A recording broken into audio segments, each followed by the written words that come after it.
نحمدہ و نصلی علی رسولہ الکریم اما بعد. پچھلے ہفتے یہ بات طے ہوئی تھی کہ انشاءاللہ تعالیٰ اس دفعہ ہم اپنی ہفتہ وار جو نشست ہوتی ہے اس میں اس موضوع پر بات کریں گے جو آپ کو بورڈ پہ لکھا نظر آ رہا ہے 73 فرقوں والی حدیث. اس کے بارے میں بہت سارے لوگ بہت سارے کنفیوژن کا شکار ہوتے ہیں.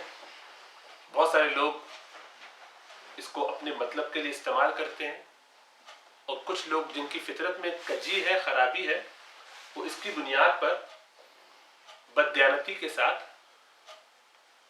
1400 سال میں 1300 سال میں امت نے اور علماء کرام نے اس سے جو سمجھا اس کو چھوڑ کر اپنی من پسند کے معنی پہناتے ہیں اور اس بنیاد پر امت میں افتراق اور انتشار پیدا کرتے ہیں. غیر مسلم اگر یہ کام کر رہے ہیں تو ہمیں اس سے کوئی فرق اس لیے نہیں پڑتا کہ ان کا تو کام یہی ہونا چاہیے دشمنی میں، لیکن مسلمانوں کے یہاں بھی ایسے لوگ ہیں کہ جو اس بنیاد پر امت میں افتراق اور انتشار کے پھیلانے کی کوشش کرتے ہیں. اتفاق کے بارے میں امت میں اخوت ہونے کے بارے میں قرآن بڑا واضح ہے. رسول اللہ صلی اللہ علیہ وسلم کی احادیث بے تحاشا اس موضوع پر موجود ہے. قرآن کی آیت آپ سب کے سامنے جس کا ترجمہ لکھا ہوا ہے. اللہ کے رسول اللہ تعالیٰ قرآن میں فرماتے ہیں اور ہم سب اس بات کو جانتے ہیں کہ امت مسلمہ جو ہے بہترین امت ہے. اس کو اللہ تعالیٰ نے اور انسانوں کے فائدے کے لیے پیدا کیا. امت کو اللہ تعالیٰ نے ایک دوسرے کے فائدے کے لیے نفع رسانی کے لیے پیدا کیا.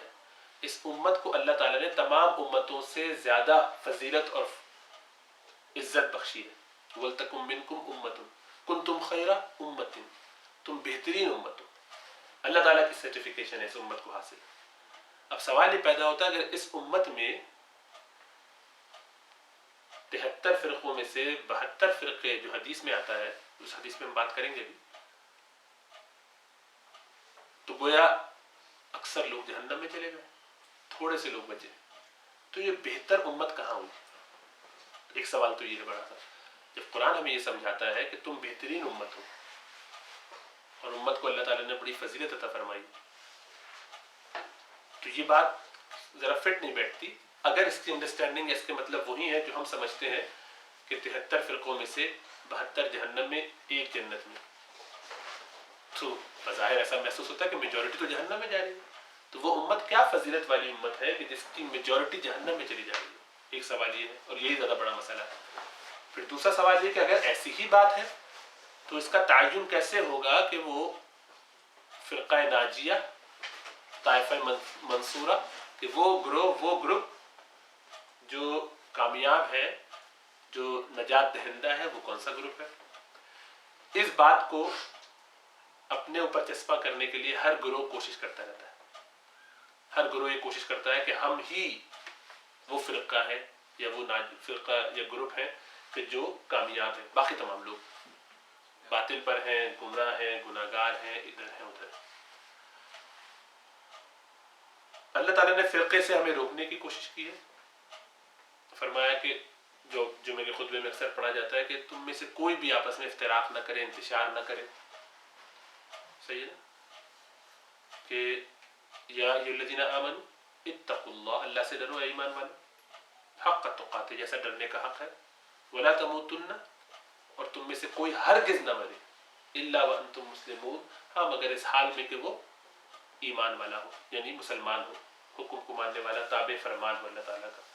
پھر فرمائے واعتصموا بحبل اللہ جمیعا ولا تفرقوا، اور سارے مل کے اللہ تعالیٰ کی رسی کو مضبوطی سے پکڑ لو. ولا تفرقوا، اور آپس میں فرقے نہ ہو جاؤ، گروہ نہ ہو جاؤ، ٹوٹ نہ جاؤ، سپلٹ مت ہو جاؤ. یہ اللہ تعالیٰ نے کمانڈ کر دیا. پھر آگے بھی اس کے بڑھ کے ایک اور جگہ فرمایا اللہ تعالیٰ نے کہ دیکھو مشرکوں کی طرح نہ ہو جاؤ کہ جو فرقوں میں اور گروہوں میں پھٹ گئے اور تقسیم ہو گئے، اور کل حزب بما لدیہم فرحون، اور ان میں سے ہر گروہ اپنے بارے میں بڑا مطمئن ہے کہ ہم ہی اچھے گروہ ہیں، کیا بات ہے ہماری، ہم ہی وہ حق پرست ہیں، باقی سارے خراب ہیں. یہ کانسیپٹ اس طریقے سے لوگوں میں آ جاتا ہے. اللہ تعالیٰ فرماتا ہے کہ دیکھو مشرکوں کی طرح نہ ہو جاؤ کہ جو اپنے آپ کو اسی طریقے سے اپنے بارے میں سوچ کے خوش ہوتے رہیں. اللہ کے رسول صلی اللہ علیہ وسلم کی بہت ساری ساری احادیث اس امت کے بارے میں، اس امت کی فضیلت کے بارے میں ہے. پہلے ان کو تھوڑا سا غور کر لیتے ہیں. وہ احادیث ہی ہیں. فرمایا کہ تم 70 قوموں میں سے، 70 قسم کے لوگوں میں سے آخری قوم ہو، آخری لوگ ہو، جو ان میں سے سب سے بہتر ہے اور اللہ کی نزدیک سب سے زیادہ معزز، جس کی سب سے زیادہ عزت کی گئی، اللہ کے نزدیک سب سے زیادہ مکرم. یعنی امتیں جتنی گزری ان میں اب یہ فائنل امت محمدیہ جو ہے علی صاحبہ الصلاۃ والسلام، وہ ایسی امت ہے کہ جس پر اللہ تعالیٰ کو ناز ہے، اللہ کی نظر میں وہ بڑی مکرم ہے. اب وہ امت، اس کا اکثر اگر جہنم میں ہو تو بات فٹ نہیں بیٹھتی. صحیح ہے نا؟ حدیث جامع ترمذی میں آئی اور اس کو امام ترمذی نے حسن کہا، ساؤنڈ حدیث. دوسری حدیث جو مسلم شریف کی، اس میں آپ نے فرمایا رسول اللہ صلی اللہ علیہ وسلم نے کہ ہم آخری امت ہیں، لیکن قیامت والے دن ہم سب سے پہلے ہوں گے، سب سے آگے ہوں گے، اور جنت میں بھی سب سے پہلے داخل ہوں گے. ہم امت، میری امت یعنی رسول اللہ صلی اللہ علیہ وسلم. ایک اور ترمذی کی حدیث، اللہ کے رسول صلی اللہ علیہ وسلم کا ارشاد ہے کہ جنتی 120 درجوں میں ہوں گے. 120 ان کی کالمز ہوں گے یا رینکس ہوں گے، ان کے درجے ہوں گے. اتنے سارے گروہ ہوں گے جنتیوں کے، 120. 80 اس میں سے میری امت کے ہوں گے، باقی 40 کل بچے. وہ پوری دنیا آدم سے لے کے رسول اللہ صلی اللہ علیہ وسلم سے پہلے تک، تو 40 صفیں جو ہوں گی وہ ان کی ہوں گی، 80 صفیں اللہ کے رسول صلی اللہ علیہ وسلم کی. تو کون زیادہ ہوں گے؟ آپ کی امت ہی ہے نا. مطلب ان احادیث کا تو مطلب یہ ہے. ابن عباس رضی اللہ تعالیٰ عنہما روایت کرتے ہیں کہ رسول اللہ صلی اللہ علیہ وسلم نے ارشاد فرمایا کہ قومیں میرے سامنے پیش کی گئیں تو میں نے دیکھا کہ کسی قوم میں نبی کے ساتھ ایک یا دو ایمان لائے، ایک اور نبی کو دیکھا ان کے ساتھ چند لوگ ایمان لائے، ایک اور کو دیکھا ان کے ساتھ کوئی بھی ایمان نہیں لایا. پھر میں نے ایک دیکھا کہ ایک بڑی پوری گویا فضا کو بھر لیا اتنے لوگ، کسی نبی کے فالوور، اور میرے دل میں خواہش پیدا ہوئی کہ شاید یہ میرے لوگ ہوں. اتنے زیادہ کہ پوری فضا ایک سائڈ سے بھر گئی ہے، ہورائزن پورا افق پہ چھا گئے لوگ، اتنے زیادہ لوگ. تو اللہ کے رسول فرماتے ہیں کہ میری خواہش یہ ہوئی اندر سے کہ شاید میرے لوگ ہوں، لیکن مجھ سے کہا گیا کہ نہیں، یہ تو موسیٰ علیہ السلام کے لوگ ہیں. پھر مجھ سے کہا گیا کہ دیکھو، تو میں نے دیکھا ایک اس سے بڑا جم غفیر مجھے نظر آیا جو فضا میں پورا معلق، جیسے پوری فضا ہی بھر دے. اور پھر کہا گیا کہ دیکھو، تو میں نے دیکھا ایک اور بڑا اسی طریقے کا گروہ کہیں اور اسی طریقے سے گویا چاروں بقیہ تینوں طرف، شفق اور افق پہ اور آسمان پہ چاروں طرف مجھے لوگ نظر آئے. پھر مجھ سے کہا گیا کہ یہ ہے آپ کی امت.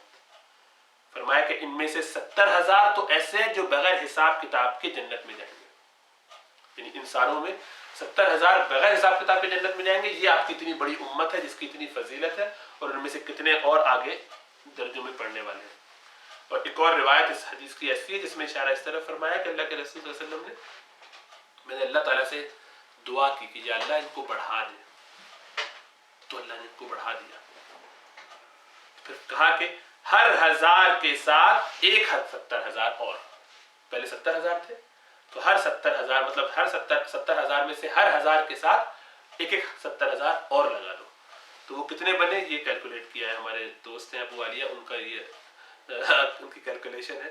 تو کتنی بنی بھائی؟ 70 کو 70,000 سے اگر ضرب دیں، ہاں تقریباً 5 ملین ہے. الحمدللہ. تو یہ ایک بڑی تعداد ہے امت کی کہ جو بغیر حساب کتاب کے جنت میں جائے گی. تو یہ امت کی شان ہے، اس کا مقام ہے. جو حدیث جس کی بنیاد پر سارا مسئلہ شروع ہوتا ہے اور لوگ کنفیوز ہوتے ہیں، وہ یہ حدیث ہے. اور اس کے بہت سارے طرق ہیں، بہت سارے مختلف نیریشنز ہیں.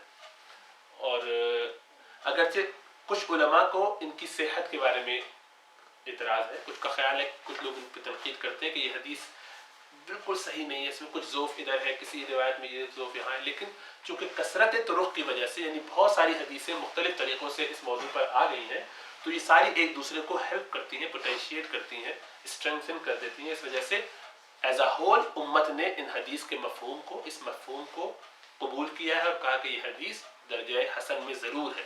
مطلب یہ کہ اس میں اشکال نہیں کرنا چاہیے. وہ بہت مائنورٹی ویو ہے علماء کا اور فقہاء محدثین کا کہ جو اس حدیث کو قبول نہیں کرتے اور کہتے ہیں یہ حدیث ہی ضعیف ہے، تو بات ہی ختم کر دیتے. ایسے بھی ہیں لوگ، لیکن اکثریت نے کہا کہ نہیں، یہ حدیث بہرحال موجود ہے اور اس پہ ہمیں کوئی بیک فٹ پہ ہونے کی ضرورت نہیں ہے، پریشان ہونے کی ضرورت نہیں، کیونکہ اس کا الحمدللہ سیدھا سادہ جواب بالکل کلیئر کٹ سمجھ میں آیا ہوا ہے امت کے، اور امت نے اس کو ایسے ہی پاس کیا ہے. ابو ہریرہ رضی اللہ تعالیٰ عنہ کی جو روایت ہے اس میں، اور صحابہ کی بھی، وہ بھی میں پیش کرتا ہوں ادھر. تو کہتے ہیں کہ رسول اللہ صلی اللہ علیہ وسلم نے ارشاد فرمایا کہ یہودی 70 گروہوں میں یا فرقوں میں تقسیم ہوئے، کرسچن یعنی عیسائی وہ 71 میں، اور میری امت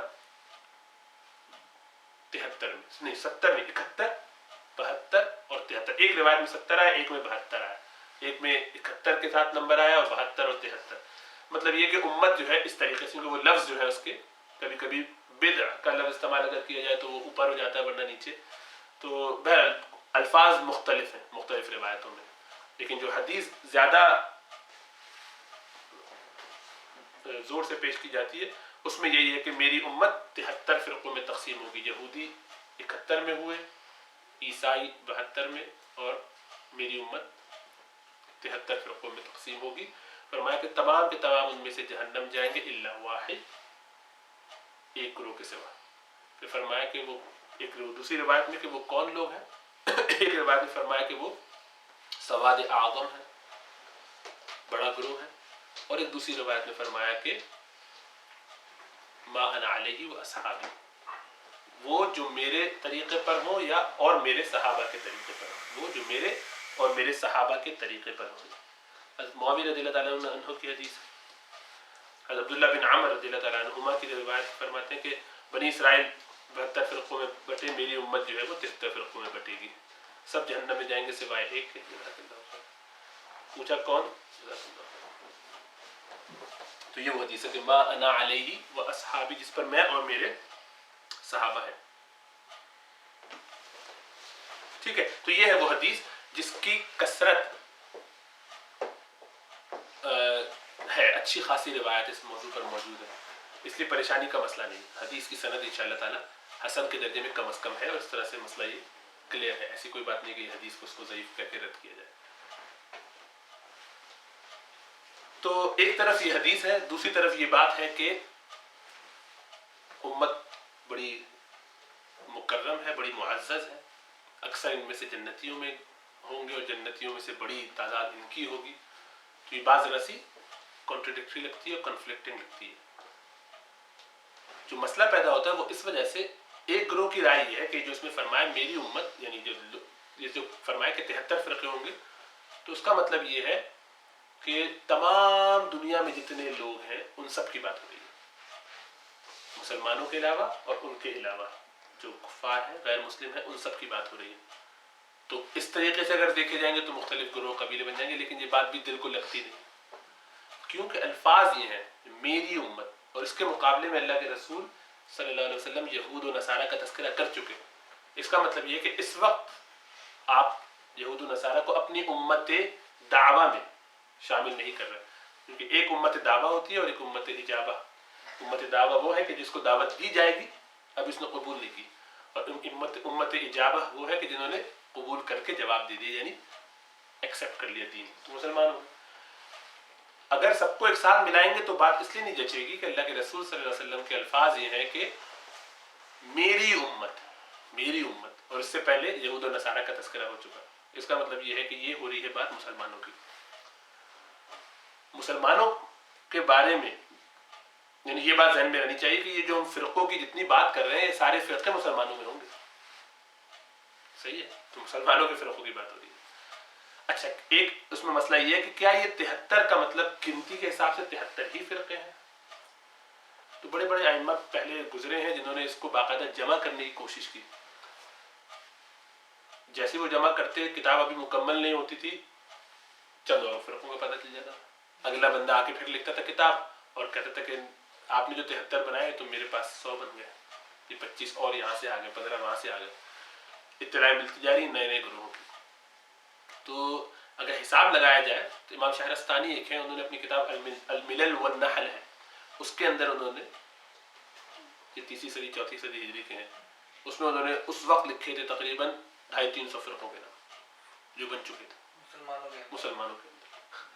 تو 73، اگرچہ ایک لوگوں کا خیال یہ ہے کہ 73 کا مطلب کثرت ہے، بہت زیادہ ہے، لیکن 71 72 اور 73 کی جب ترتیب آتی تو لگتا ہے کہ شاید اس سے مراد آپ کا 73 ہی ہو، یہ بات دل کو زیادہ لگتی ہے۔ اور اگر ہو بھی 73 تو اس سے بھی پریشان ہونے کی بات نہیں ہے، 73 بڑے گروہوں کی بات ہو رہی ہے، 73 بڑے گروہ ہوں گے اور اس کے اندر پھر چھوٹے چھوٹے اور ٹکڑیاں اگر ہو جائیں تو کوئی فرق نہیں پڑتا۔ یہ کون لوگ ہوں گے؟ پہلی بات تو یہ کہ سارے مسلمان ہوں گے، یہ ذہن میں رکھیے، پکے پکے مسلمان، تو ان کے بارے میں ایمان کا کوسچن نہیں کیا جائے گا، کبھی بھی یہ نہیں کہا جائے گا یہ کافر ہے۔ اسی لیے قادیانی وغیرہ اس طرح کے لوگ جن کے اوپر اصول سے یا عقیدے سے یا بنیادی ایمان سے اختلاف کرنے کی بنیاد پر کفر کا فتویٰ لگ چکا ہو امت کے اجماع کے تحت، یہ لوگ اس میں شامل نہیں ہیں۔ تو قادیانی حضرات جو ہیں ان کو آپ چونکہ ہم مسلمانوں ہی میں شمار نہیں کرتے، اس لیے وہ اس قاعدے سے خالی ہیں، وہ اس موضوع پر نہیں ہے، وہ ان کے لیے یہ بات نہیں ہو رہی، وہ کوئی فرقہ نہیں ہے، وہ امت مسلمہ ہی میں شامل نہیں ہونے کی وجہ سے کوئی فرقہ ہی نہیں، کیونکہ اسینشلز کا رد کر کے آپ کبھی بھی مسلمان نہیں ہو سکتے، اسینشلز کا رد۔ اور جس چیز پر اجماع منعقد ہو چکا ہو، جس چیز پر قرآن و حدیث یا قطعیت کے ساتھ کوئی بات کہہ رہے ہیں، اس کا رد کر کے کوئی آدمی مسلمان نہیں ہو سکتا۔ تو یہ بات یقینی ہے کہ یہ جو سارے لوگ ہیں مسلمان ہیں، لیکن یہ سارے مسلمان وہ ہیں کہ جن کے پاس عقیدہ جو اسینشل عقیدہ ہے وہ ایکسیپٹڈ ہے، ایگریڈ اپون ہے۔ تو آپ اس بنیاد پہ سوچئے، تو وہ سارے لوگ کہ جن کے عقیدے میں اللہ کے رسول صلی اللہ علیہ وسلم کے بتانے کے مطابق ما انا علیہ و اصحابی، جس پر میں اور میرے صحابہ ہیں، ما انا علیہ و اصحابی، میرے صحابہ اور میں جس راستے پہ ہوں، اس لیے اہل سنہ والجماعہ کا جو لفظ استعمال کیا جاتا ہے، اہل سنہ کا مطلب کیا؟ جو رسول اللہ صلی اللہ علیہ وسلم کے طریقے پر ہوں، والجماعہ، جماعت سے مراد جماعت صحابہ کہہ لیجیے یا جماعت علماء کرام ان کے بعد، تو جماعت صحابہ تو لازمی طور پر، اور اس کے بعد پھر علماء کرام کی جو فقہاء اعظام کی جو ایک ہے اجتماعیت، اس سے جو نہ کٹے، اس سے جو نہ ہٹے، جس کو ہم عام طور پر اجماع کہتے ہیں، اجماع، کنسنسس، ان کے کنسنسس سے جو نہ ہٹے۔ ظاہری بات ہے جب سنت اور اجماع کی جب ہم بات کرتے ہیں تو اس سے پہلے قرآن انڈرسٹوڈ ہے، صحیح نا؟ قرآن پہ تو کوئی اختلاف ہے نہیں، ہونا بھی نہیں چاہیے۔ اسی طرح سنت متواترہ پر بھی کوئی، حدیث متواترہ پر بھی کوئی اشکال اور سوال نہیں ہوتا۔ کہاں کنفیوژن ہو سکتی ہے؟ ایسی سنتوں پہ کہ جو متواترہ نہ ہو، تو وہاں اشکال ہوتا ہے کہ صحیح ہے کہ نہیں ہے، پھر لوگ اپنے حساب سے چیک کرتے ہیں۔ اور تیسری صورت جو ہے وہ قطعیات کی اجماع امت ہے، جہاں تمام فقہاء کرام، محدثین، یہ سارے لوگ اگر مل کے کسی ایک بات پر اتفاق کر لیں تو اس سے باہر نکلنا آدمی کو اہل سنہ والجماعہ سے خارج کر دیتا ہے، اور خطرہ اس بات کا ہے کہ وہ ایمان سے بھی خارج ہو جائے بعض صورتوں میں، ورنہ اہل سنہ والجماعہ سے ضرور خارج ہو جاتا ہے۔ یہ سارے لوگ جو جہنم میں جائیں گے، اس میں سے اب یہ 73 فرقے بنے مسلمانوں کے، ان میں سے جو 72 جہنم میں جائیں گے، ایک بات تو یہ ذہن میں رکھنی چاہیے کہ وہ میجورٹی نہیں ہوں گے، وہ ٹکڑیاں، small groups here and there. یعنی جو جہمی ایک فرقہ جہمیہ گزرا ہے، اس کے فالوور کتنے؟ 100 سے بھی کم۔ اس طریقے کے کئی ایک فرقے گزرے ہیں جن میں 25-25 50-50 لوگ فرقے بن کو اتنے ہی میں ختم ہو گیا، لیکن ایک وہ نیا عقیدہ گھڑ لائے۔ وہ عقیدہ کس بنیاد پر؟ ایک عقیدہ ہے جو اسینشل ہے، جس کو قرآن نے بھی تذکرہ کیا، یا الذین آمنوا آمنوا باللہ ورسولہ کر کے وہاں پہ پھر ملائکہ، کتب اور ان سب کا آخرت کا تذکرہ کر دیا، تو وہ آگے، یا جیسا حدیث میں آیا اور مختلف مواقعوں پر آیا کہ ایمان لاؤ، جو 6 آرٹیکلز آف فیتھ جنہیں ہم کہتے ہیں، ارکان جو کہ ایمان کے ہیں، ایمان کی جو بنیادیں ہیں 6، اللہ، اس کے رسول، فرشتوں، کتابوں پر، اور اسی طریقے سے آخرت اور تقدیر پر، ان میں اختلاف نہ کرنے والے ہوں، اور جو اسینشل معلوم من الدین بالضرورہ جو ہے وہ دین کی جو اسینشلز ہیں ضروریات دین ان سے اختلاف نہ کرتے ہوں، تو یہ لوگ سارے کے سارے مسلمان تو ہیں ہی۔ تو ہر وہ شخص جو اللہ کو ایک مانتا ہے، رسول اللہ صلی اللہ علیہ وسلم کو آخری نبی مانتا ہے، قرآن کو اللہ کی آخری کتاب مانتا ہے، اسی طرح فرشتوں پر اور پچھلے انبیاء پر اور دیگر کتب پر اور آخرت پر اور تقدیر پر ایمان لاتا ہے، جو شخص یہ کام کرتا ہے منیمم بالعموم، ان کے علاوہ ایز اے ہول سنت کو دین کا ماخذ مانتا ہے، اللہ کے رسول کو آخری رسول مانتا ہے، ساری تفصیلات کے ساتھ 5 ارکان پہ اس کا عقیدہ کلیئر ہے، تو ایسا شخص جو ہے وہ مسلمان ہے۔ اس کے اور کچھ ڈوجی بلیفز ہو سکتے ہیں ادھر ادھر، اگر ایسا ہوگا تو وہ اہل سنہ والجماعہ میں شامل نہیں ہو سکتا، لیکن مسلمان رہے گا، اور یہ لوگ مائنورٹی ہیں، تو میجورٹی نہیں، یہ بہت تھوڑے ہیں، کسی ایک گروہ میں اتنے، کسی اور ایک گروہ میں اتنے، کبھی بھی امت میں آج تک اس طریقے کے نکلے ہوئے فرقے میجورٹی میں نہیں رہے، ہمیشہ مائنورٹی میں، تھوڑے تھوڑے، اور ان میں سے اکثر تو ہو کے گزر کے ختم بھی ہو چکے۔ تو معروف فرقے جو اس میں اس تعریف پر اترتے ہیں، خوارج، نام سنا ہوگا آپ نے، خارجی جو لوگ، یہ وہ تھے کہ جنہوں نے حضرت علی رضی اللہ تعالیٰ عنہ کے خلاف اور حضرت معاویہ جب ان کی آپس میں جنگ ہوئی، جنگ صفین، اس موقع پر یہ آئے تو حضرت علی کی طرف سے لڑنے تھے، مسلمان بن کے بلوائی تھے، مزاج ان کا بہت ہی شریرانہ تھا، بظاہر مسلمان تھے، اعمال ان کے جو ہے دیکھ کے آپ کو لگے گا کہ بہت ہی دیندار ہیں، متدین قسم کے لوگ، بظاہر نماز ایسی پڑھتے تھے کہ آپ کو اپنی نماز حقیر محسوس ہو، قرآن کی تلاوت ایسی کریں گے کہ آپ کہیں گے کہ یار کیا قرآن پڑھتے ہیں، لیکن اللہ کے رسول صلی اللہ علیہ وسلم نے فرمایا کہ وہ قرآن ان کے حلق سے نیچے نہیں اترے گا۔ ایک روایت میں آپ نے فرمایا کہ ہم کلاب النار، وہ جہنم کے کتے ہیں۔ آپ نے فرمایا کہ ایمان ان کے یہاں سے ایسے نکل جائے گا جیسے کہ تیر کمان سے نکل جاتا ہے، اس طرح کی روایت ان کے بارے میں۔ یہ لوگ بڑے اسٹرکٹ تھے بہت ساری چیزوں میں، اتنے اسٹرکٹ تھے، ان کا کہنا یہ ہوتا تھا کہ جو شخص کسی ایک صغیرہ گناہ کا بھی مرتکب ہوا تو وہ کافر، اور یہ لوگوں کو پکڑ کے باقاعدہ ان پہ چسپاں کرتے تھے اپنی باتیں، ان پر ان کو باقاعدہ سختی سے کہتے اس پہ یہ ایسے کہو ایسے کرو ورنہ تم کافر، چھوٹی چھوٹی سی باتوں پہ کفر کے فتوے لگانے والے۔ ایسا مزاج اب بھی موجود ہے بہت سے لوگوں کا، لیکن ایز اے گروہ خارجی ختم ہو چکے، کچھ خارجیت کی بو ضرور کچھ لوگوں میں پیدا ہوتی جا رہی ہے، جو ایکسٹریمسٹ مزاج کے لوگ ہوتے ہیں، جو دوسروں کو غلط اور اپنے آپ کو حق پر سمجھتے ہیں، جن کا مزاج ہے کہ باقی پوری امت جو ہے وہ جہنمی اور ہمارے سوا ہم ہی بس ٹھیک ہے، باقی سب خطرناک اور غلط لوگ ہیں۔ یہ مزاج رکھنا اور اپنے بارے میں اتنا یقین ہونا بالعموم بالخصوص کہ جبکہ آپ کے پاس جو ہے وہ قطعیت سے کوئی چیز نہیں ثابت ہو، اور آپ جو ہے فروعیات پہ بحث کر رہے ہیں اور فروعیات میں آپ چیزوں کو اتنا دور تک لے جائیں کہ لوگوں پر کفر کے فتوے لگانے لگیں، تو یہ خارجیت کی علامت ہے۔ خوارج سب سے پہلے اس طرح کے کام کرتے تھے، چنانچہ انہوں نے ایسے موقع پر جبکہ سیدنا معاویہ اور سیدنا علی رضی اللہ تعالیٰ عنہ کے درمیان جو ہے وہ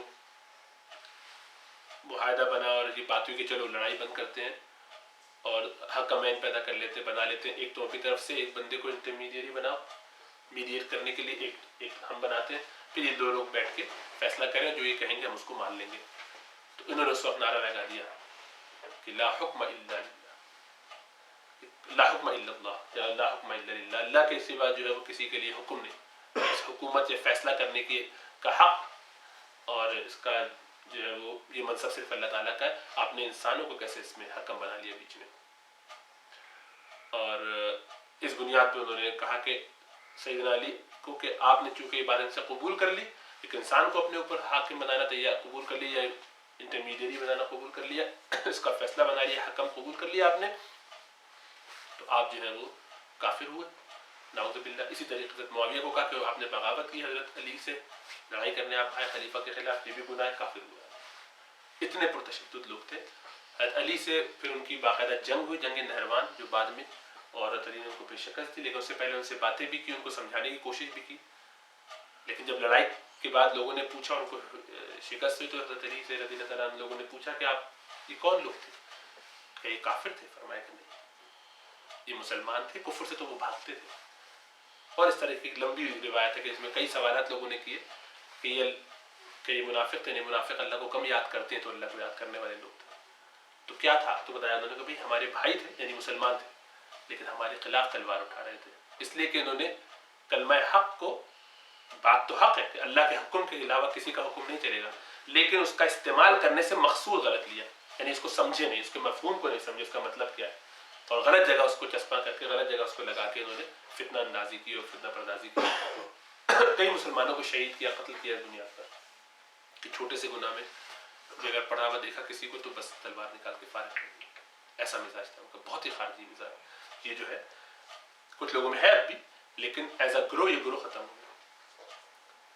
اسی طریقے سے گروہ جہمیہ، کرامیہ، قدریہ اور جبریہ، یہ سارے فرقے گزر گئے۔ معتزلہ بڑا معروف گزرا ہے ایک فرقہ، اس کے عقائد بھی بڑے اسٹرینج تھے، بلکہ اس کی وجہ سے بہت ساری اہل سنت والجماعہ کے اندر بڑے اس نے نئی نئی چیزیں پیش کی۔ وہ یہ اپنے نہیں ہیں بقرات اور افلاطون وغیرہ کے فلسفہ، یعنی پرانا ہیلینسٹک عقائد جنہیں ہم کہتے ہیں، ان کی بنیاد پر، فلسفے کی بنیاد پر دین کو سمجھتے تھے، اور وہ اس طرح کے لوگ تھے تو چیزوں کو ریشنلائز کرنے کی کوشش کرتے تھے۔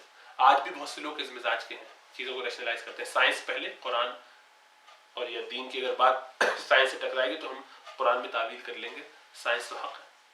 ایسے عقیدہ رکھنے والے بھی لوگ ہیں آج بھی، اور وہ ظاہر بات کنفیوزڈ ہیں، وہی معتزلہ اور ان کی چیزوں سے کچھ متاثر ہیں۔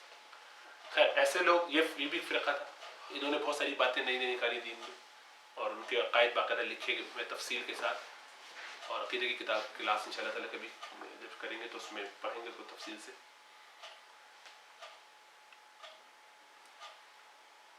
اہل تشیع بھی اسی طرح کے ایک گروہ ہے، مسلمان ہیں،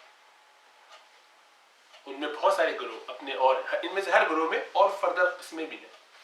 اہل تشیع بھی اسی طریقے سے ہے مسلمان، لیکن ان کے یہاں بھی یہی پریشانی ہے کہ انہوں نے قرآن کو، سنت رسول کو تو اختیار کیا، لیکن اجماع امت کا انکار کیا۔ امت کے اجماع سے وہ اتفاق نہیں کرتے، کہتے ہیں ہمارے لیے امت، یہ اجماع جو ہے ہم اس کو نہیں دین کی اساس مانتے۔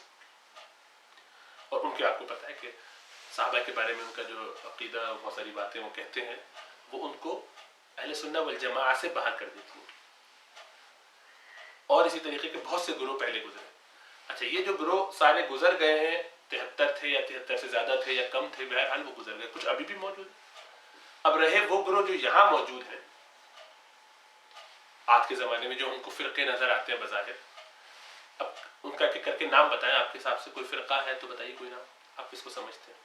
ایک بھی اہل تشیع تو ہو گئے فرقہ، تو میں نے تذکرہ کر دیا۔ اب جو لوگ نظر آتے ہیں ہمیں، وہ شافعی مالک و فقہ ہے۔ ہاں ایک مسئلہ بالکل اہل تشیع شیعوں کو کہتے ہیں۔ اچھا ایک مسئلہ لوگوں کو یہ ہوتا ہے کہ کہتے ہیں کہ، ایک مسئلہ لوگوں کو یہ لگتا ہے کہ حنفی، مالکی، شافعی، حنبلی، اہل حدیث، سلفی، وہابی، بریلوی، دیوبندی، جماعت اسلامی، جماعت المسلمین، جماعت تبلیغ، اور یہ اسی طریقے سے علاوی، جی علاوی جیسے وہ حلوی، وہ تو شیعوں کی قسم ہے۔ تو یہ ساری جو ان کے علاوہ جو میں نے حلوی کو نکال دیجیے، باقی یہ جو اہل سنت کے اندر جو آپ کو مختلف گروہ نظر آتے ہیں، مختلف عنوانات سے کام کرتے ہوئے، ان کو بھی لوگ سمجھتے ہیں کہ یہ فرقے ہیں، ان میں سے کوئی بھی فرقہ نہیں، ان میں سے کوئی ایک بھی فرقہ نہیں، یہ سارے کے سارے اہل سنت والجماعہ کی چھوٹی چھوٹی سی شاخیں ہیں۔ ان کے اختلافات کوئی بھی اسینشل لیول پہ نہیں ہے، ان میں سے سب کے نزدیک قرآن، سنت متواترہ یا حدیث متواترہ اور اجماع امت اساس ہے دین کی۔ یہ سارے اہل سنت والجماعہ کے اندر شامل ہے، اہل سنت والجماعہ کی جو کوالیفیکیشن ہے وہ سب پوری کرتی ہے۔ لیکن سلفی سے وہ تو نہیں کرتے نا؟ نہیں بالکل، وہ بھی بالکل اتفاق کرتے ہیں ان ساری چیزوں سے، سلفی حضرات بھی اور اہل حدیث کہیں ان کو یا سلفی کہیں، یہ سارے کے سارے لوگ، دیوبندی کہیں، بریلوی کہیں، یہ سارے لوگ، یہ سارے مکتبہ فکر ہیں کچھ چیزوں کو جو سبسیڈیری ہیں، جو اسینشیلز نہیں ہیں، ان چیزوں کو لیتے ہیں یہ، اور اس کو ذرا سا ایک دوسرے اینگل سے دیکھنے کی کوشش کرتے ہیں۔ اس بنیاد پر ان کے درمیان اختلافات کیا ہیں؟ فقہی اختلافات ہیں۔ اکثر اختلافات ان سارے لوگوں کے درمیان، جتنے بھی گروہ ہیں، وہ کس بنیاد پر ہیں؟ فقہ کی بنیاد پر، کہ نماز کا طریقہ یہ ہونا چاہیے، آمین ایسے ہونی چاہیے کہ نہیں ہونی چاہیے، باہر لوگوں کی یہ فضیلت ہے کہ نہیں، فلاں کی یہ ہے کہ نہیں، یہ ساری چیزیں جو ہے یہ فقہ سے متعلق ہے۔ ان چیزوں کا تعلق عقیدے سے ہے ہی نہیں۔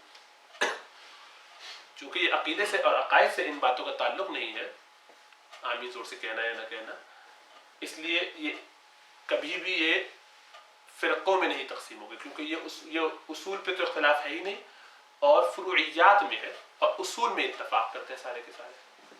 صحیح ہے. بعض لوگوں کا کچھ اختلاف ہے عقائد میں بھی، خود اشعری، اثری، ماتریدی، یہ جو فرق ہے یہ عقائد میں ہے، لیکن اسینشلز عقائد میں نہیں ہے. اسینشلز آف عقیدہ یعنی کہ جو بنیادی عقیدہ ہے، جو میں نے بتایا کہ 6 آرٹیکل آف فیتھ ہوئے، یا اور جو تفصیلی عقائد ہیں ان میں تو نہیں ہے، یعنی بنیادی عقائد میں تو نہیں ہے، کچھ تفصیل میں ہے، کچھ اور چیزوں میں فرق ہے. مثال کے طور پہ ان میں سے سب جانتے ہیں کہ اللہ تعالیٰ جو ہے وہ کسی سے بھی نہیں ملتے، اللہ تعالیٰ مخلوق سے بالکل جدا ہے. لیس کمثلہ شیء، یہ عقیدہ سب کا ہے کہ اللہ تعالیٰ مخلوق سے بالکل ان کی کوئی مماثلت ہے ہی نہیں.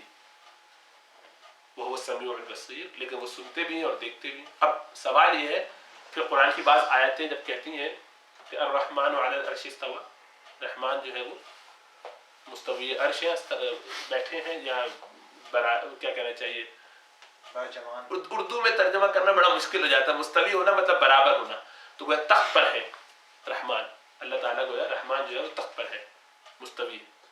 اس کو بیٹھا کہنا بھی غلط ہے، استوا کے معنی بیٹھا نہیں ہوتا. اب اس بنیاد پر کہ قرآن کی اس آیت کا مفہوم اگر یہ سمجھ میں آ رہا ہے کہ اس کے اوپر ہے، تو اللہ تعالیٰ کی کوئی ایک سمت متعین ہو جاتی ہے. اس بنیاد پر اختلاف ہے اشعری اور اثری. نہیں کہ ایسا ہونا چاہیے کہ ایسا ہونا چاہیے، وہ تعویل کرتے ہیں، وہ تعویل نہیں کرتے. تو یہ اختلافات جو ہیں یہ بھی اصولیات میں سے نہیں. عوام الناس کو تو ان باتوں کا اول تو پتہ ہی نہیں ہوتا، اور ہونا بھی نہیں چاہیے. ان چیزوں سے کنسرن ہی نہیں ہوتا اس کا، کیونکہ یہ جنت میں جانے یا ایمان کی کنفرمیشن کے لیے ضروری چیزیں نہیں. یا پہلے قلم پیدا ہوا، یا پہلے پین پیدا ہوا، یعنی پانی پیدا ہوا، یا پہلے جو اللہ نے کس کی تخلیق کی، اور اس طرح کے سوالات. یا اللہ تعالیٰ کو اللہ کے رسول صلی اللہ علیہ وسلم نے آنکھوں سے دیکھا یا دل کی آنکھ سے دیکھا، یہ معراج جسمانی تھی کہ خالی وہ تھی. اب یہ ساری تفصیلات جو ہے یہ ظنیات میں سے ہیں، ان میں سے کوئی چیز قطعیات میں سے نہیں، کیونکہ اس کے بارے میں کیٹیگوریکل کوئی چیز ہمیں قرآن و حدیث میں نہیں ملتی ایسی کہ جس کا رد کر کے آدمی اہل سنہ والجماعت سے باہر نکل جائے. تو یہ سارے گروہ جو ہے اہل سنہ والجماعہ ہی کے گروہ ہیں، اور یہی میجورٹی ہے امت میں، اور ہمیشہ میجورٹی رہی. صحیح ہے. تو اس لیے کبھی پریشان نہیں ہونا چاہیے. اچھا، ان میں کچھ انوویشنز آ جاتی ہیں. اچھا، جو اور گروہ بھی ہیں ان کے علاوہ، خود اہل تشیع میں مثال کے طور پہ بہت سارے گروہ ہیں، لیکن ہر آدمی جو اہل تشیع میں سے ہے اس کا یقینی یہ بات نہیں ہے کہ وہ ان عقائد پر یقین رکھتا ہوگا جس طریقے سے بہت سے رکھتے ہیں. بہت سے ایسے ہیں کہ جو بالکل سادہ ہے، ان کا صرف عام آدمی ہے، اس کو خالی اتنا پتہ ہے کہ بھائی مجھے تو بس پتہ نہیں ہے حضرت حسین کا محرم میں جو ہے وہ کو شہید کیا گیا تھا، تو وہ اس کو بڑے ذوق شوق سے افسوس کے ساتھ مناتا ہے، روزے رکھ لیتا ہے، ان دنوں میں اہتمام کرتا ہے بہت زیادہ کہ کچھ کھائے گا نہیں، کہ خوشی نہیں منائے گا، غم مناتا ہے. اگرچہ غم منانا ہمارے یہاں اسلام کا مزاج نہیں ہے، یہ ہمارے یہاں اسی طریقے سے جو ہے وہ غم اور پریشانی کا تذکرہ بالخصوص جبکہ شہادت ہے.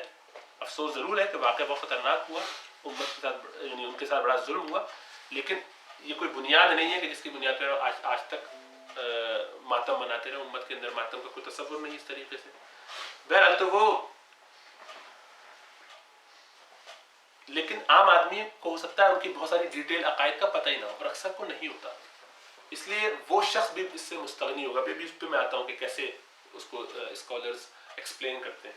وہ ایسے کرتے ہیں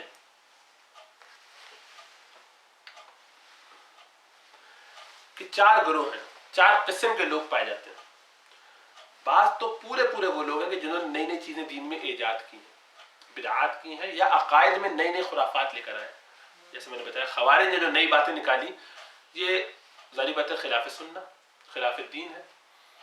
لیکن یہ جس بندے نے نکالی وہ اسی طریقے سے معتزلہ کا جو عقائد ہیں، الجبائی ہو یا اور بھی کوئی بندہ جس نے آغاز کیا، جس نے ان باتوں کو انوویٹ کر کے بتایا، اور عام لوگ کچھ ان کو دیکھ کے سمجھے بوجھے، کچھ ایسے ہیں کہ جو بس خاموشی سے فالو کرتے چلے جا رہے ہیں. پتہ نہیں کس کے ہم ان کیا پیدا ہوئے تو ویسے ہی ہو گئے، جو کلچر میں شامل ہو کے ان کے ساتھ ہو گئے، پتہ ہی نہیں کہ ہم کیا ہیں. تو اس طریقے سے 4 گروہ بنتے. تو دیکھیے کہ کس قسم کے. ایک گروہ تو وہ ہے کہ جو ایکچولی یہ ساری بدعات اور خرافات بناتا ہے، گھڑتا ہے اور پھر اس کو پھیلا دیتا ہے. ایک گروہ اس طریقے کے لوگوں کا ہے کہ جو اس طرح کے لوگوں کو فالو کرتے ہیں، ان کی مدد کرتے ہیں اور ان کی ہیلپ کرتے رہتے ہیں، ان کی تعلیم کو آگے بڑھاتے ہیں اور لوگوں کو ان کی باتیں سناتے ہیں، بھئی یہ دیکھو یہ شیخ صاحب نے یہ کہا ہے، بڑوں نے ہمارے یہ کہا ہے. حالانکہ یہ ہو سکتا ہے کہ وہ اپنی نیتوں میں سچے ہیں، وہ مخلص ہیں، اپنی نیت میں سچے ہیں، لیکن ان کی شرارت سے واقف نہیں ہے، اچھا گمان کرتے ہوئے کہ یہ اللہ کی طرف بلا رہے ہیں، ہو سکتا ہے یہ راستہ ہمیں ٹھیک لگتا ہے، دل کو لگی بات ان کی، دوسری طرف کی بات سننے کا یا تو موقع ہی نہیں ملا، یا بس ایسے ہی دوسری طرف کی سنی اتنی اپیل نہیں کی بات اور متاثر ہو کے ان کی باتوں میں لگ گئے. ان کے کسی کی پرسنالٹی ایسی تھی، کسی کا اسٹائل اچھا تھا، کسی کا گلیمر دیکھ کے، کسی کے انداز سے کسی نے اور خیر خواہی کر دی، اس کے ساتھ چلے گئے، یا اس کے خاندان میں پیدا ہو گئے یا اس کے گھر میں پیدا ہو گئے، تو اس سے ایک ایسا لنک بن گیا کہ اس کو فالو کرنے لگے. ایسے بھی لوگ ہوں گے، ان کی نیتیں ٹھیک ہوں گی لیکن ان پہ یہ ان کی گمراہی واضح نہیں. ایک گروہ یہ ہوگا. اس کے علاوہ ایک گروہ ایسا تیسرا ہوگا کہ جن کے پاس کوئی نالج ہی نہیں. انہوں نے کہا کہ جو ہمیں پتہ چل گیا، ہمیں تو یہ پتہ چلا ایک ہی راستہ ہے، ہم وہ کی چلے چلے جا رہے ہیں. جو عوام الناس میں سے اکثر کا حال ہوتا ہے. عوام الناس میں سے کیا حال ہوتا ہے کہ ہمیں پتہ چلا کہ بھائی وہ اس قبر میں فلاں شیخ صاحب بہت بڑے سے ہیں، وہ تو محلے والا بتا رہا تھا کہ اس میں کوئی بڑے سے پیر ہیں، وہ بڑے پہنچے ہوئے ہیں، تو ہم بھی ان سے مانگ لیتے ہیں کچھ نہ کچھ. اب یہ شخص جو ہے اس کو یہ نہیں پتا کہ کیا مانگنا چاہیے کہ نہیں مانگنا چاہیے، طریقہ ٹھیک ہے کہ نہیں. وہ اپنے طور پہ وسیلے توسل کی نیت سے کر رہا ہے. جس نے بتایا اس کو توسل کی نیت سے یہ سمجھا کہ ایسے ڈائریکٹ مانگنا چاہیے، تو اپنی جہالت کی بنیاد پر وہ کام کر رہا ہے، پتہ ہی نہیں اس کو کچھ. ایسا بھی ہوتا ہے. اس بات کو لے کے سمجھا کیا اور اس نے کیا کیا، ایسا بھی ہوتا ہے. اور چوتھا گروہ تو ظاہری بات ہے رائٹلی گائیڈڈ اسکالرس کا، علماء کا ہے. تو جو پہلا گروہ ہے ظاہری بات ہے اس کے بارے میں تو یقین ہے کہ وہ اہل سنت سے باہر ہے. اس کے بارے میں تو یہ کوئی اشکال ہی نہیں ہے کہ اس کا کیا وہ ہے، اس کی کیا نیت ہے، اس کا کیا انداز ہے. یعنی وہ ان لوگوں میں سے کہ جو جہنم میں جائیں گے، جو حدیث میں آیا کہ سب اس میں سے جہنم میں جائیں گے، ایک جو نہیں جائے گا. وہ جو جہنم میں جانے والے گروہ ہیں وہ لیڈران ہیں ان گروہوں کے، ان کو لے کے چلنے والے مین لوگ جس کو پروموٹ کر رہے ہیں، جنہوں نے گھڑی ہیں یہ باتیں اور جانتے ہیں کہ کیا فساد اس کے اندر، کیا خرافات اس کے اندر، جو صحیح معنوں میں کروکٹ لوگ ہیں نا، کرپٹ لوگ ہیں. جو ان کے ساتھ بقیہ جو یہ جو نیچے کے تین گروہ، ظاہری بات ہے آخری گروہ کے بارے میں تو آپ کو پتہ ہی، اہل سنت والجماعہ کا رائٹلی گائیڈڈ گروہ، اس کو چھوڑ دیجیے. عوام میں جو دو گروہ ہیں، بعض وہ ہیں کہ جو ذرا اونچے درجے پہ ہیلپ کرتے ہیں، زیادہ آگے بڑھاتے ہیں، انہی باتوں کو آگے پھیلا دیتے ہیں. طالب علم قسم کے لوگ، یہ جانتے بھی ہیں تھوڑا بہت لیکن نیتوں کو نہیں جانتے یا اتنی گہری نظر نہیں رکھتے کہ اس میں فرق کر پائیں. اب وہ اپنی اپنی نیتوں، اپنے اپنے اعمال کے مطابق چیک کیے جائیں گے اللہ کے کہ ان میں سے کس کا کیا معاملہ ہے. اور وہ لوگ جن کو بالکل اس کا اندازہ ہی نہیں کہ وہ کہاں چلے جا رہے ہیں، اپنا عقیدہ وہ اللہ اور اس کے رسول کے بارے میں تو ٹھیک رکھتے ہیں لیکن کچھ بدعات میں، کچھ چھوٹی چھوٹی خرافات میں ادھر ادھر پڑ گئے لیکن پتہ نہیں کہ یہ کیا ہے. ہمیں تو خالی یہ بتایا گیا تھا کہ وہ یہ نیاز کرنے سے بڑا فائدہ ہو جاتا تو ہم یہ کر لیتے ہیں، غیر اللہ کے نام کی پتہ ہی نہیں. اگرچہ وہ بظاہر ایک شرکی عمل ہے لیکن چونکہ ان کو اس کا علم ہی نہیں، وہ اس کو نہ شرک سمجھ کے کر رہے ہیں، ان کے ذہن میں تو ہے کہ وہ اللہ ہی سے مانگ رہے ہیں، یا اپنی حالانکہ اگنورنس خود کوئی بڑی وجہ نہیں ہے لیکن ایسے لوگ ان کو اللہ تعالیٰ اپنی مرضی سے چیک کریں گے. ہاں وہ اس قابل ہے کہ گناہ کیا انہوں نے تو جہنم میں اللہ ڈالے، لیکن یہ یقینی بات نہیں، یہ یقینی بات نہیں کہ جہنم ہی میں ڈالے جائیں. اس کی مثال ایسے ہی ہے کہ اللہ تعالیٰ پر، اہل سنت والجماعہ کے نزدیک اللہ تعالیٰ پر یہ لازم یا فرض نہیں ہے نعوذ باللہ کہ جب اللہ تعالیٰ کسی چیز کو کے بارے میں کہیں کہ ہم تمہیں جہنم میں ڈالیں یا سزا دیں گے تو اس میں سزا دیں. اہل سنت والجماعہ کا عقیدہ یہ ہے کہ اللہ تعالیٰ کسی کے بارے میں اگر یہ کہیں کہ ہم اس کو یہ سزا دیں گے جس نے یہ کیا، یہ اللہ تعالیٰ پر لازم نہیں ہے کہ پھر اس کو سزا دے. یہ اللہ کا وعدہ نہیں ہے، اللہ کی مرضی ہے. اللہ چاہے تو بخش دے. اور اللہ تعالیٰ قرآن میں کہتے ہیں کہ ان اللہ لا یغفر ان یشرک بہ ویغفر ما دون ذلک لمن یشاء، کہ اللہ تعالیٰ شرک کے سوا ہر گناہ کو چاہیں گے تو معاف کر دیں گے. جس کا مفہوم یہ ہے 2 دفعہ اس طرح کیا ہے کہ اللہ تعالیٰ جس کو چاہیں گے، شرک کو تو اللہ معاف نہیں فرمائیں گے، شرک اس سے بڑھ کر کفر ظاہری بات ہے. لیکن اس کے علاوہ جو گناہ ہے، بدعات کا گناہ، خرافات کا گناہ، فسق اور فجور کا گناہ، یہ اللہ چاہیں گے تو معاف فرما دیں گے. تو ان کی جو گناہ ہوں گے، ان کی جو غلطیاں ہوں گی، جو آپ کے حساب سے آپ کہہ رہے ہیں کہ میرے عقیدے کے حساب سے تو اس آدمی نے بہت بڑا کفر کیا، حالانکہ وہ کفر صریح نہیں ہے، بلکہ اس کی ایک بات اس نے ایسی کی ہے کہ جو اللہ کے نزدیک گستاخی کے درجے میں ہو سکتی ہے کم علمی کی وجہ سے، لیکن اللہ تعالیٰ اس کو معاف فرما دے، اس لیے کہ وہ اس پر بہت جزم نہیں ہے، اس کو وہ یقینی طور پر یا کنوکشن کے ساتھ جو ہے وہ یہ کفریہ بات نہیں کہہ رہا، بلکہ سلپ آف ٹنگ ہو گئی فرض کرے. اب ہے تو گناہ، لیکن اللہ چاہے تو اس کو معاف فرما دے اور یہ توبہ کر لیتا ہے. یا یہ کہ اس نے گناہ کیا تھا، بعد میں مرنے سے پہلے تائب ہو گیا، جب پتہ چل گیا کہ غلط تھا تو توبہ کر کے. تو وہ لوگ جو کرپٹ ہیں اور بنا رہے ہیں وہ تو ایک طرف ہوئے، بیچ کے جو لوگ ہیں ان میں سے اکثر کا معاملہ یہی ہوگا کہ وہ یا تو جانتے نہیں تھے اس لیے توبہ استغفار کر کے بعد میں درست ہو جائیں گے، اگر جان گئے اور نہ جان پائے تو اللہ تعالیٰ انشاءاللہ تعالیٰ اپنی رحمت کریمہ میں، اللہ تعالیٰ کی رحمت وسعت رحمتی علی غضبی، میری رحمت میری غضب پہ بھاری ہے، اس سے زیادہ وسیع ہے. تو اللہ تعالیٰ فرماتے ہیں، تو اللہ تعالیٰ کی رحمت سے امید ہے کہ اللہ تعالیٰ پھر ان کو بھی معاف فرما دیں گے. تو اچھا، جب ہم یہ کہتے ہیں کہ یہ جہنم میں جائیں گے تو اس کا کیا مطلب ہوتا ہے؟ ہمیشہ ہمیشہ کے لیے نہیں. کیوں؟ اس لیے کہ مسلمان تو ہے، یہ جہنم میں سزا پا کر واپس جنت میں آ جائیں گے. صحیح ہے نا؟ جن کو جو 72 فرقے جن کو ہم کہہ رہے ہیں کہ جو جہنم میں جائیں گے، اور یہ وہ لوگ ہیں کہ جو عقیدے کے بیس پہ اختلاف کرتے ہیں اور شرارتی ہیں اور جان بوجھ کے کرپشن کر رہے ہیں، جانتے ہیں کہ ہم وہ لوگ جو بددیانتی سے کرے گا ظاہر بات ہے اس کی سزا ہے. یہ لوگ تھوڑے ہیں، ان کو اپنی سزا ملے گی، سزا پا کے پاک صاف ہو کے پھر جنت میں آ جائیں گے، الٹیمیٹلی نکال لیے جائیں گے جہنم سے اور جنت میں آ جائیں گے. کیوں کہ مسلمان ہیں. تو امت محمدیہ میں سے کوئی شخص بھی، جس حدیث میں آتا ہے کہ ذرہ برابر بھی ایمان ہوگا دل میں، تو ایک آدمی جس نے کلمہ پڑھا اس کے دل میں ذرہ برابر بھی ایمان ہوگا. کلمے کا وزن اتنا ہلکا ہے؟ ایسا نہیں ہے، کلمہ تو بڑا بھاری ہے بھائی، بہت وزنی ہے. تو بھلے وہ آپ کے نزدیک فلاں گروہ والا بھی، اگر آپ اس کو سمجھتے بھی ہو کہ وہ آپ کے عقائد کے حساب سے ٹھیک نہیں ہے اور اس میں خرافات ہے، تو پہلے یہ چیک کیجئے کہ کیا وہ اہل سنت والجماعہ کی تعریف پہ پورا اترتا ہے کہ نہیں. اور وہ کیا ہے کہ ہر وہ شخص کہ جو اللہ پر، یعنی قرآن پر، اللہ کی کتاب پر، دین کے حصے پر، سنت نبی اکرم صلی اللہ علیہ وسلم اور ان کی سنت میں ظاہر بات ہے، جب ان کے طریقے کو فالو کرے گا تو اللہ کے رسول کو مانتے ہوئے اس کو یقینی طور پر مانتا ہو کہ یہ حق ہے، اس سے کوئی فرار نہیں، میں اس کو چھوڑنا نہیں چاہتا، اس کے ساتھ رکھنا چاہتا ہوں. اور تیسرا وہ کہ اجماع امت، جہاں امت نے اجتماع کر لیا، جہاں امت کے فقہا نے، علماء کرام نے، جو معتبر قسم کے ہیں فقہا اور علماء کرام محدثین، ان لوگوں نے جہاں جن چیزوں میں اتفاق کر لیا، اب وہ چیز بائنڈنگ ہے، اس کو نہیں چھوڑنا. یہ ہو سکتا ہے کہ جہاں ان میں اختلاف ہے تو آپ پھر ایک رائے کو لیں، دوسرے رائے کو لیں. اسی لیے وہ جو مقولہ ہے جو بیان کیا جاتا ہے اکثر کہ اختلاف امتی رحمہ، حدیث تو غالباً نہیں ہے اور حدیث ہے بھی تو ضعیف ہے، کہ سند میں اس کی کوئی خاص نہیں ہے، لیکن یہ کہ یہ بات بالکل ٹھیک ہے کہ میری امت کا اختلاف رحمت کا سبب ہے. جب رفع دین کرنے کی حدیث آ رہی ہو اور غیر رفع دین کی حدیث آ رہی ہو، آمین زور سے اور ہلکے کہنے کی حدیث آ رہی ہے، تو اس میں دونوں طرف عمل کرنے سے کوئی گناہ گار نہیں ہوتا. یہ بھی سنت ہے، یہ بھی سنت ہے، یہ افضل ہے کہ یہ افضل ہے، اس کا فرق. اور آپ کے پاس اپنے دلائل ہے، ان کے پاس اپنے دلائل ہے، الحمدللہ اس پر عمل کرنے سے کوئی اختلاف پیدا نہیں ہوتا. صحیح ہے نا؟ تو اس لائٹ میں جب آپ دیکھتے ہیں، اس روشنی میں جب آپ دیکھیں گے تو آپ کو یقین ہو جائے گا کہ کوئی پرابلم کی بات ہی نہیں ہے. اس 73 فرقوں کی حدیثوں سے یہ سبق لینا یا یہ سمجھنا کہ امت کی اکثریت جہنم میں، اور یہ سارے غلط فرقے جو یہ سب بھی جو ہے فرقے ہیں، حنفی شافعی مالکی، بالکل جہالت کی بات ہے، کم علمی کی بات ہے. امت میں کسی نے اس کو ایسے نہیں سمجھا، کسی نے بھی. 1400 سال کی تو تاریخ آپ اٹھا کے دیکھیں گے تو فقہا میں سے کسی نے اس بات کو ایسے نہیں سمجھا.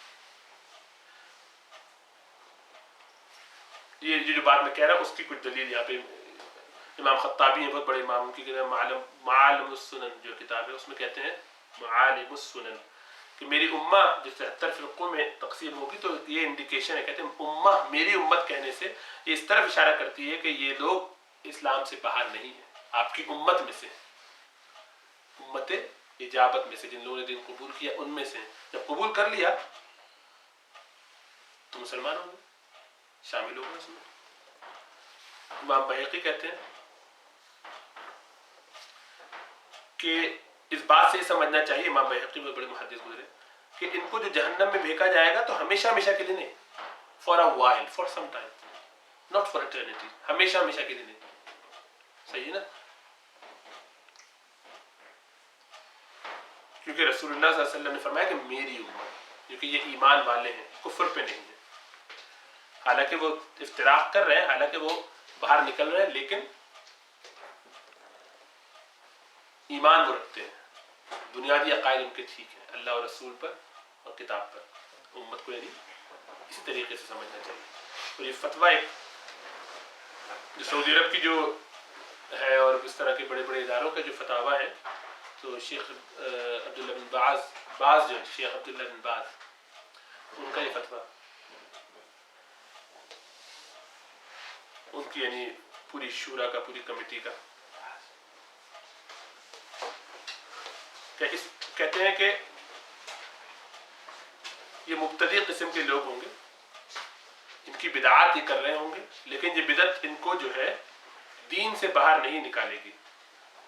وہ جہنم میں اپنی بدعت کی وجہ سے اور اپنی گمراہی کی وجہ سے پھینکے جائیں گے, سوائے ان کے جن کو اللہ تعالیٰ اپنی رحمت سے معاف کر, یعنی ان کی گمراہی کو اللہ تعالیٰ معاف فرما سکتے ہیں. اللہ معاف فرما دیں گے تو معاف ہو جائیں گے, لیکن الٹیمیٹلی یہ سارے لوگ جنت میں چلے جائیں گے, نکالے جائیں گے جہنم سے. رہا جو سیف سیکٹ ہے وہ ہے اہل سنہ والجماعہ, اور یہ وہ لوگ ہیں کہ جو اللہ کے کلام کو, نبی اکرم صلی اللہ علیہ وسلم کے عمل کو, ان کے طریقے کو, اور صحابہ کے اجماع کو کم از کم بنیاد مانتے ہیں اور اس سے روگردانی نہیں کرتے. یہ جو